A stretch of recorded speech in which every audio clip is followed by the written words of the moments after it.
Oh, come on, don't go in the pond. Found myself a little nook and a little cranny. And I'm going for the nook. Come on, come on. Hi guys, welcome to today's video. I found myself a nice little quiet corner. Well, I say quiet, it's obviously a little bit noisy from the pond, but it's a shady area, and that's hard to find today. It's incredibly stifling. Today is episode 4 of From All Angles, and of course we are reviewing the entire house of Angelus Creations Olfactives. Myself, Scott and John are bringing you all the fragrances from every angle, one per episode, and today we are doing Tabak Libre. So as evident from the title, Tabacco Libre is a celebration of tobacco, and I can certainly vouch for that in the scent. This is a big, hearty tobacco fragrance. So much like so many of Angelus' creations, there are so many notes and materials used. It's everything but the kitchen sink. And much like the others, it becomes this very thick and hearty, complex fragrance. So Tabak Libre is offered as a 15% concentration, and rather than me talking about all the notes, here we go. So you can see there are endless, boundless supply of materials in here, and they all are natural and absolutely stunning. And they each play a part in creating this vortex and depth of character that all plays around the note of tobacco. And it opens actually quite green and quite bitter. I get a lot of the coffee, I get a lot of the saffron tincture. Those tobacco leaves in the opening are quite prominent, and it is very much a fresh tobacco. There's kind of a tang in here. I get this idea of olives in pickle, I don't know why. But also I get the tobacco, but definitely a bit of booze surrounding it. So it's already opening up quite strong and heavy. As that settles down, it really does smooth out. Definitely getting a very smooth, I won't go as far as say sweet, but a mellow lift from plum, and it is very beautifully done in here. And that plum is, I would say, the perfect fruit to keep this quite mellow but kind of sexy. All the notes in this fragrance are rich and deep and gruff and rustic and very natural smelling. They have so much character. They are, like I say, they're very dark, deep notes. There's even a mushroom absolute in here. There's almost a balmy feel to it. I mean, the actual liquid is very thick. It's this thick yellow oil, and it does sort of look like that when you spray it. There's a real substance to this, and this fragrance itself has a lot of weight and substance to it. There's something so smooth running through all these dark, gritty notes, and I think it's the Osmanthus Absolute trying to tone everything down. And what was, in the opening, this incredibly dense, rustic, almost primitive in a sexy kind of way, a weighty character, almost like the idea of tar. It feels like this black, rich tar that has this level of interest in it. It smooths out so much that what was rustic becomes kind of regal. Such an elegant play amongst the notes. It's the blending and the smoothing which creates this rounded fragrance. In the air around me, and probably in the sillage as well, if I move around, I'm still getting an echo of the opening. So I'm getting an echo of that green, tangy, bitter, but very weighty scent. Yeah, like the tobacco is mossy, it's green. It seems to get thicker and darker as the scent moves on. So it's like this journey of tobacco. Now, although this is not a fragrance I personally would wear, I think it's very sexy, I think it's very alluring, I think it's very attractive, roguish kind of way. Final and lingering fragrance of Tabacco Libre is very balmy, but actually quite elegant. I'm left with quite a smooth ribbon of boozy plum and smooth tobacco. And that is Tabacco Libre. That is how it is for me, at least. Be interested to see what Scott thinks, because we both seem to wear fragrance in a very similar way. As for John, well, it's a lost cause, because we're just yin and yang, and what is sweet on me is sour on him, what is powdery on me is sharp on him, and vice versa. But of course, always interested to hear his thoughts on fragrance. So that is my little segment. Johnny's up next, so I will hand you over now to the man himself. Thanks guys, over to you. So thanks, Lizzie-Beth. That was an interesting take on what you just smelt. So what about me? What did I kind of get from this beautiful fragrance from Angelus? So yeah, what I'm going to do is I'll go through basically what I got from it, and then we'll go through what Lizzie said. So for me, this opens with a kind of huge blast of spice, pepper, cardamom, and obviously the boozy notes and the tobacco just start to eke through as it settles. The patchouli, there is like a tiniest kind of hint of cypriol, giving it that kind of dank, dark greenness that it does. But really, there's not a whole lot of that, and obviously the base is quite woody. There is an awful lot going on, to be fair, but it's mainly you get like a dry tobacco, as well as like a thick, sticky, moist tobacco. And it gets gradually more kind of darker and denser, and more about the tobacco. The booziness kind of comes and goes, and I think the way the tobacco mixes with the more resinous notes gives it a slight kind of licoricey hint. It is very nice. Really, because it's so well blended together, it's quite hard to pick out the more specific things. But after a few hours, really, it's kind of this gorgeous dark tobacco and woodiness. And like Lizzie said, it's very classy, very elegant, very sophisticated. But basically, to me, it's all about the tobacco.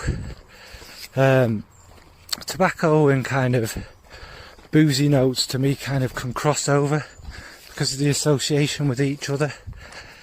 But yeah, it's this beautiful, mature, but I'm not saying that's like an old man scent, but mature tobacco fragrance. So that's basically it in a nutshell for me. As far as what Lizzie said,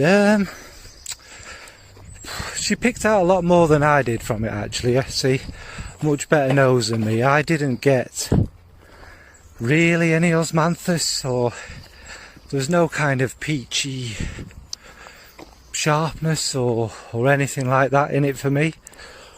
But again, that's mainly probably because I focused on the more darker notes. The plum, again, apart from the slight boozy feel, not much of a kind of fruity element, even a dark fruity element for me. But again, that's just down to interpretation, isn't it? And the greenness Lizzie got. Apart from the cypriol, I didn't really pick out any greenness, any pickled olives or anything like that. I mean, again, to be fair, I didn't really notice the patchouli too much throughout it, so it's possible it was there. So yeah, I like that Lizzie got a much kind of greener touch than me. But yeah, anyway, I really like this. I really did. I think it's completely an inappropriate season to wear it, but it is a very sophisticated, well blended, beautiful, classy tobacco. It's like a lot of Angelos's creations. It's that mixture of modern and a more classic one. But I think the depth and the darkness brings it to being a much more modern thing. Just because I couldn't pick out the little nuances that Lizzie did doesn't mean they're not there. I just saw it as a very, just tobacco with the other nuances here and there.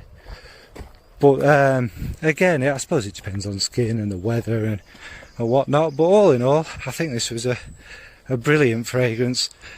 So now on to Scott, the Centurion, and let's see what Scott says. More likely to agree with Lizzie than me, but let's see. Right, Scott, over to you. Right, well, thank you, Lizzie and John. It's my turn. Now, before I go on to what I'm getting out of this fragrance, my partner has picked the next one. So, the next one is, picked out the wrong one, is Danse Lascive. I don't know if I've pronounced that right or wrong or whatever, but that is the next one anyway. For this one, from Angelos Creations Olfactives, it's Tabac Libre, and absolutely fantastic fragrance. Now, if I can get the lid off, I've been wearing it quite a few times now to get an idea of what it's like. Now, it starts, what I will say is it says 15% concentration. Now, it smells a lot more than that, a lot more. Now, instantly, what I get from this Now, instead of, I think Lizzie has mentioned that she gets a green element from this. I don't get any greenness, and I think John did as well. I don't get any greenness from it. What I do get is a massive hit of patchouli and maybe a little bit of vetiver or a woody type of scent there, and that huge plum note. Absolutely gorgeous. Now the plum, it's sort of in my head. I've got like the creation of Palenka going on, the plum brandy. Not so much the finished product, but how the plums would be stewed and what have you. And that's what I get, this real deep plummy fragrance. The tobacco comes in a few minutes later, but this is what I get. It's very, very strong and resinous and sticky almost. And it does change slightly as it goes on. I will get to that in a second. So I get a slight earthiness to it. There's a spiciness to it. And later on, I get a little bit of sharpness. Now I'd imagine that's coming from the violet in this, but the main notes to me is this very prominent tobacco and plum. And I can almost imagine someone who's creating the drink Palenka, who's made a small batch himself, he's got it bottled up. So you got the aroma of all of the plum juice that's ready for the fermentation and everything. And he's so pleased with himself, and he pulls out the biggest cigar and he sniffs the cigar and that fresh tobacco leaf. That is what I'm getting from this. So it's like the plum and the tobacco, and it is absolutely gorgeous. Now it smooths out as it goes on. It still retains that same smell, but it smooths out. And if anything, it does get slightly darker, although it's gone like a treacle type of consistency, but it is absolutely fantastic and I love it.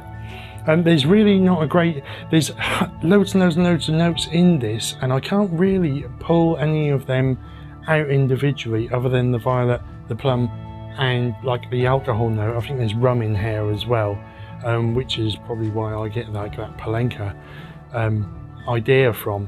They're the only notes I can really pick out, but obviously the other notes are playing their part as well to make such a gorgeous fragrance. But that is Ombre Tabac Libre, sorry, wrong one. And yeah, absolutely gorgeous. So I'll leave all the links in the description. So if you did like the video, please like, comment and subscribe.